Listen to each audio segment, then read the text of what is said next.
শান্তিৰ হকে কাম কৰিম বাহিৰা অপশক্তিক প্ৰশ্ৰয় নিদিওঁ। মানৱতাৰ নিদৰ্শন দাঙি ধৰিলে থোলাৰ সৰ্বধৰ্মীয় ৰাইজে।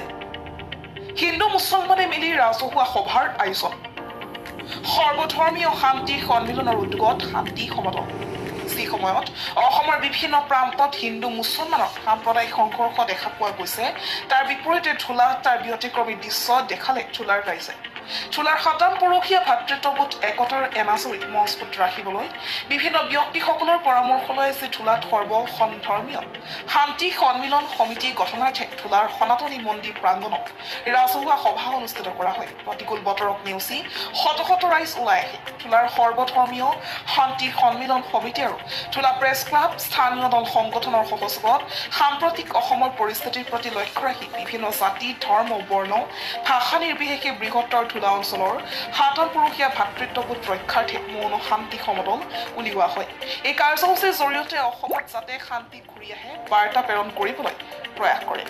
হিন্দু মুছলিম খ্ৰীষ্টিয়ান আদি বিভিন্ন জাতি জনগোষ্ঠীৰ লোকে একত্ৰিত হৈ শান্তি সমদলত অংশগ্ৰহণ কৰে। আনহাতে থোলাৰ প্ৰতিটো দোকান পোহাৰসমূহত স্বতঃস্ফূৰ্তভাৱে বন্ধ ৰাখি এই সভাত অংশগ্ৰহণ কৰে দোকানীসকলে। মোৰ আন্তৰিক অভিনন্দন জ্ঞাপন কৰিছোঁ। আজিৰ এই অসমৰ পৰিস্থিতিৰ ওপৰত কি কৰি যিটো আমাৰ সভা আহ্বান কৰা হৈছিল, সেই সভা আমি ফলপ্ৰসূ হোৱা বুলি ভাবোঁ।